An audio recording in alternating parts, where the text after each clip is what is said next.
A short while later, 3 of the girls from St. Flicks were searching the towpath and passed the very same man. "Aren't you girls supposed to be in school?" he said as they neared him. "Yes, but one of our boys has gone missing and we're trying to find him. There was a boy about your age not 10 minutes ago." "Cheeky little sod. What did he look like?" "A cheeky little sod," the man replied, before describing a green parka jacket, blue jeans, and long hair. "You know how boys have it these days. Haggin on their shoulders. Sounds like him." "Which way did he go?" "That way, about 10 minutes since." "Great, thanks mister," the girls said before briskly walking in the same direction.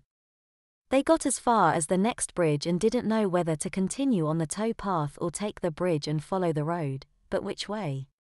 Towards or away from town? "We might be able to see more from the bridge," one suggested. "Can you see anything?"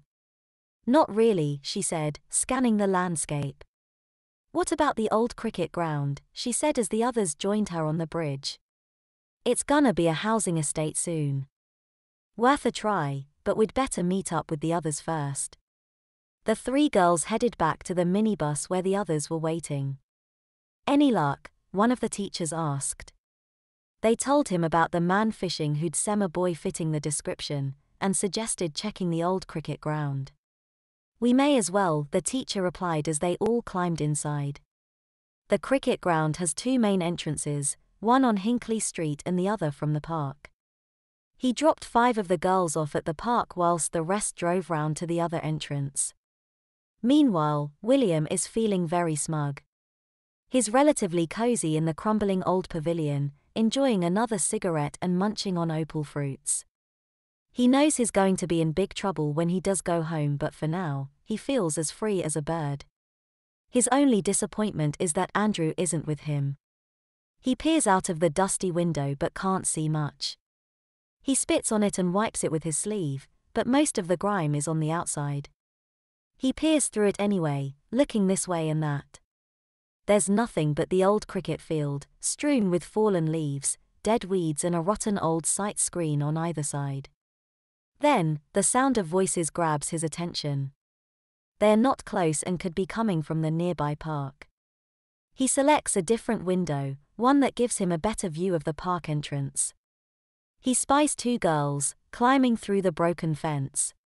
Schoolgirls judging by their clothing, but it's a uniform he doesn't recognize. They'll just be passing through. William says to himself before slowly drawing on his cigarette and feeling like a character from a movie or TV drama. He feels relaxed, smug even. He has no idea that the girls from St. Felicity's are looking for him, and a combination of cheek, ego, and ignorance prompts him to open the door to the pavilion and greet the approaching girls. He stands casually in the doorway, looking at them whilst toking on his cigarette. The girls are close but out of earshot. "Well, that's gotta be him," one says to the other. "What do you reckon? Fight or flirt?" "Flirt," the other replied. "Hiya," she hollers to William. "DYA live here?" "Nah. Just haggin' out," he replied, taking a final long drag on his cigarette and flicking it away. "You got any more fags?" "Maybe." William replied. "What you gonna do to get one?" he asked, descending the few wooden steps and removing the pack from his pocket. "Dunno." "What you gonna do to stop us from just taking them?" they replied as they drew to a halt. "You wouldn't do that, girls." William replied. He's beginning to feel nervous since the 2 girls are a good few inches taller than him and they are more than a little intimidating. "Well, you don't look old enough to smoke. And we're concerned for your health."